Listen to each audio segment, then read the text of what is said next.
আমরা শেরপুরের যত উন্নয়ন দরকার আমরা করব। আমার নেতৃত্ব বক্তব্য দিবেন, আমি আমার বক্তব্য না বাড়িয়ে।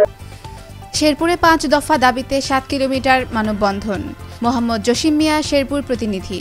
শেরপুর জেলার যৌক্তিক উন্নয়নের জন্য 5 দফা দাবিতে বৃহৎ নাগরিক মানববন্ধনের আয়োজন করেছে শেরপুর প্রেস ক্লাব। বৃহস্পতিবার সকাল 11টা থেকে জেলার খোয়ারপাড় মোড় থেকে অষ্টমতলী লাইসেন্স মোড় পর্যন্ত 7 কিলোমিটার সড়কের দুই পাশে মানববন্ধন অনুষ্ঠিত হয়। শেরপুর প্রেস ক্লাবের সভাপতি কাকন রেজা বলেন, আমাদের শেরপুর জেলা দীর্ঘদিন রাজনৈতিক কারণে পিছিয়ে আছে শিক্ষা, স্বাস্থ্য, কৃষি, পর্যটন, যোগাযোগ সব ক্ষেত্রেই। আসুন পিছিয়ে পড়া শেরপুর জেলাকে এগিয়ে নেই। সবাই ঐক্যবদ্ধ হয়ে দাবি আদায়ে জোর আওয়াজ তুলে। প্রকাশিত 5 দফা দাবির মধ্যে রয়েছে শেরপুরে আধুনিক বিশ্ববিদ্যালয় ও সরকারি মেডিকেল কলেজ স্থাপন, কৃষি প্রশিক্ষণ ইনস্টিটিউটকে কৃষি বিশ্ববিদ্যালয়ে উন্নীতকরণ, রেলপথ সংযোগ, পর্যটন সুবিধা বাড়ানো এবং ট্যুরিস্ট পুলিশ মোতায়েন।